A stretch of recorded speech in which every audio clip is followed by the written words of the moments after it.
민수기 강의 7번째 시간입니다. 이번 시간은 퇴근길에 여러분들과 함께합니다. 민수기 강의 7번째 시간, 민수기 7장 1절부터 89절까지 짐승으로 죽고 열둘의 아들로 부활하는 성도, 교회, 에클레시아라고 하는 제목을 한번 달아보았습니다. 민수기 7장 내용이 상당히 깁니다.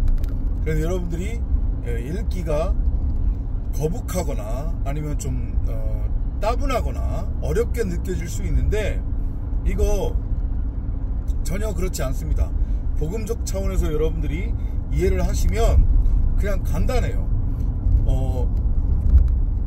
이스라엘 12지파의 각 그 지파를 대표하는 자들, 그 종족을 대표하는 자들, 이제 원어로는 리더 혹은 족장들이라고 그렇게 표현이 되어 있는데, 그들이 하나님을 예배하면서 하나님께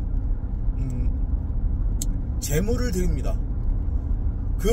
그들이 드린 제물의 의미가 무엇인지, 그리고 12부족의 족장들이 하나님을 예배하다 보니까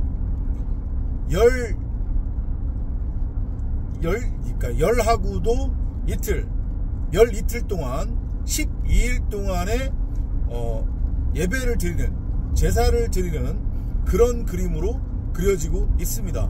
그럼 이걸 어떻게 여러분들이 복음적으로 이해를 하면 되느냐? 12은 아들의 수라고 했습니다. 분명히. 그죠? 그러니까 우리의 모형이고 최종적인 우리의 목표인 거예요. 하나님의 톨레도트, 하나님의 아들의 그 계보를 잇는 그 아들로 우리가 세워지는 것. 창세기 1장 1절과 창세기 1장 27절 그리고 창세기 5장 3절부터 4절까지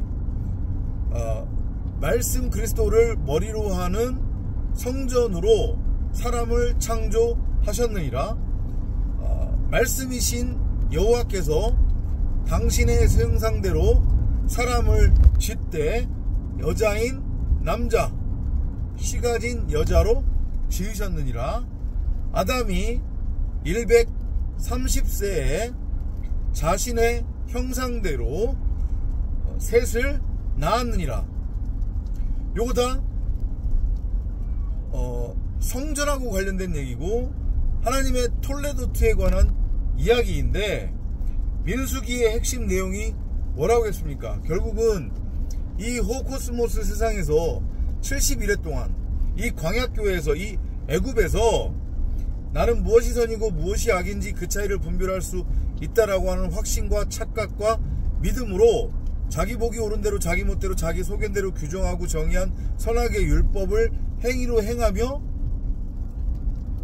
그것을 자신의 의로 삼아서 땅적 가치, 육적 가치, 썩어져 없어질 가치를 추구하며 땅의 왕으로 살아가고 있었던 나라고 하는 육신의 생각, 내 의식을 말씀이 십자가로 끌고 가 결국에 다나토스로 죽여서 새로운 피조물, 말씀 그리스도로 재창조하는 것, 그게 바로 민수기의 핵심 내용이고, 그 과정을 통해서 우리 각 사람은 창세기 1장 1절대로 말씀을 담은 말씀의 집으로서의 성전으로 세워지는 거라고 했어요.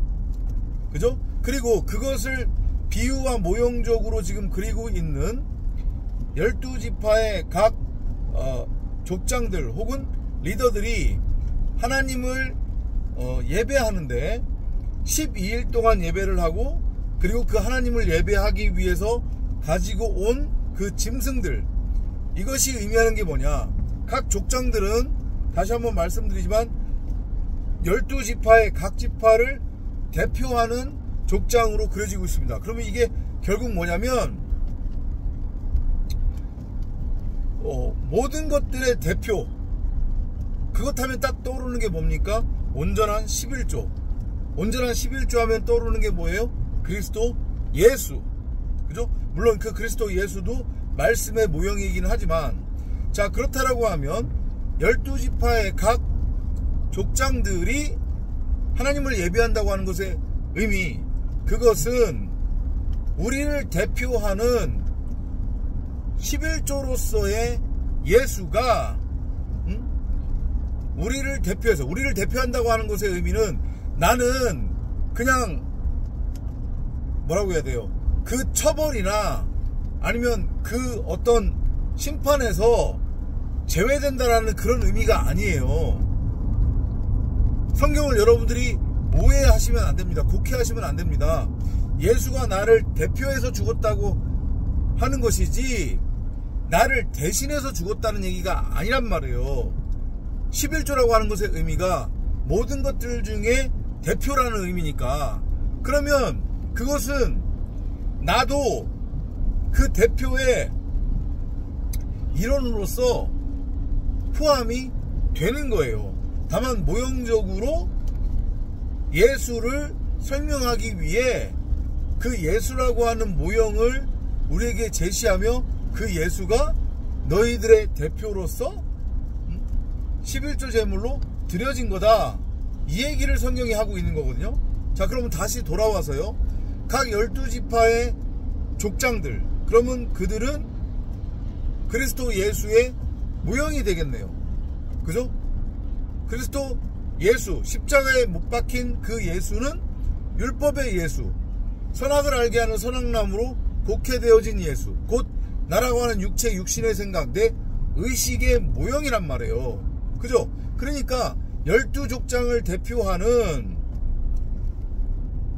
12족장이란다, 죄송합니다. 12그 부족을 대표하는 각 부족의 족장들이 짐승을 가져와서 하나님을 예배했다고 하는 것의 의미는, 그 족장들이 율법의 예수로서, 선악나무로서, 겉사람으로서, 의식, 육체, 육신의 생각으로서, 짐승으로서 하나님 앞에 산 제물로 드려짐을 보여주는 것이고, 그것은 곧 그 족장만의 죽음이 아니라 족장과 같은 처지에 있는 네페시하야, 이성없는 짐승, 그냥 고깃덩이에 불과한 여전히 육이라고 하는 짐승의 상태에 있는 나라고 하는 존재가 염소로, 양으로, 소로, 이것이 의미하는 건 다 뭐예요?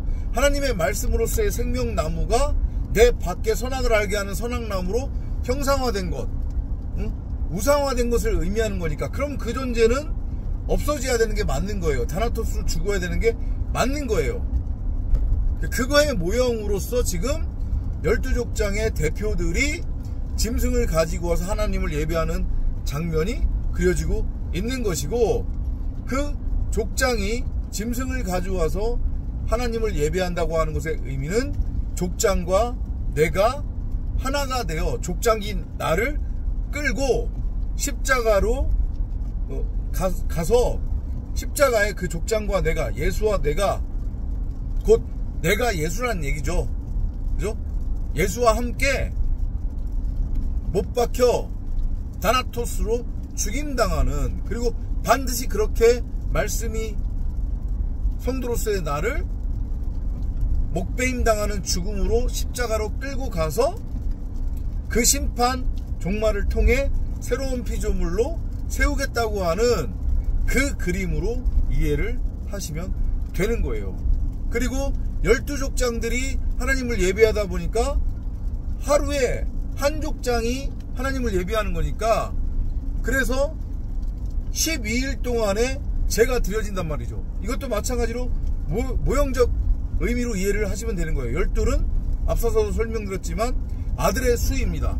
그러니까 여섯째 날 짐승의 상태였었던 나라고 하는 육체 육신의 생각, 내 의식이 십자가에 못 박혀 다나토스로 죽고 새로운 피조물, 새하늘과 새 땅,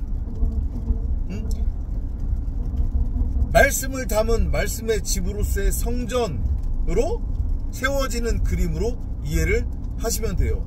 창세기 1장에 셋째 날인가에 보면 물이 한 곳으로 모인다는 표현이 나와 있어요. 그죠? 그렇게 물이 한 곳으로 모이니까 땅이 드러난다, 묻이 드러난다는 표현을 하거든요. 같은 맥락으로 이해를 하시면 되는 거예요. 이제까지 저주의 바다, 이 아랫물, 여기에서 이성 없는 짐승, 그냥 고깃덩이, 호흡하는 혼, 부정한 물고기, 바다 생물로 살아가고 있었던 나라고 하는 존재가 그 말씀에 의해서 저주의 바다에서 건져져서 땅적 존재, 무트로 드러나는 그런 모형적 메시지. 그래서 결국에는 나를 짐승에서 하나님의 말씀을 담은 말씀의 집으로서의 성전으로 세우는 그 그림이 12족장의 대표들이 하나님께 짐승을 가지고 와서 제사를 드리는 그런 그림으로 그려지고 있다. 이렇게 이해를 하시면 될 것 같습니다. 그리고 그 일은 70일의 동안에 이 호코스모스 세상에서 말씀에 의해 끊임없이 우리가 담금질 당함으로 물에 넣다 뺐다 넣다 뺐다, 용광로에 넣다 뺐다 넣다 뺐다가 반복되어지는 과정을 통해 우리가 연단되어짐으로 우리 안에서 말씀에 의해 성취된다. 이렇게 이해를 하시면 되겠습니다. 그러니까 민수기는 다시 한번 말씀드리는데, 큰 줄기에서 우리의 이 땅에서의 고난적 삶, 곧 그 광야 교회로서의 삶, 목배당하는 다나토스의 삶을 그리는 것이고, 그리고 하나하나의 에피소드는 다시 그것을 상기시키면서 디테일하게 설명하고 있는 장면으로 이해를 하시면 되겠습니다. 12족장이 12일 동안에 하나님을 예배하는 그림을 글로 표현하다 보니 장이 상당히 깁니다. 1절부터 89절까지 이야기가 전개되고 있지만 결국은 지금 말씀드렸던 그 내용이 핵심이다. 뭐 성전의 성소의 세겔로 하나님 앞에 제물을 가지고 와서 하나님을 예배드린다라고 하는 그런 내용, 그 다음에 염소, 양, 소를 가져다가 하나님을 예배한다고 하는 것의 내용 다 같은 맥락이란 말이에요. 세상적 가치, 율법적 가치로는 내가 완전히 죽는 거예요. 그 율법의 행위 아래, 율법 아래에서는 내가 빚진 자가 되는 거란 말이에요.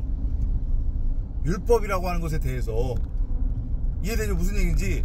율법을 행하면 행할수록 죄가 만들어져요. 근데 율법의 행위를 통해 내가 저지른 죄는 결코 감당할 수 없단 말이에요. 내가 그것을 탕감할 수가 없어요. 그러니까 내가 빚쟁이가 되는 거란 말이죠.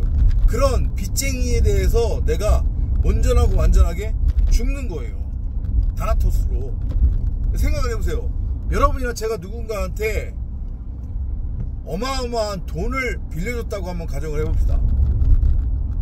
그것을 받으려고 별의별 짓을 다 했는데 어느 날 밑도 끝도 없이 그 빚진 자가 죽었어요.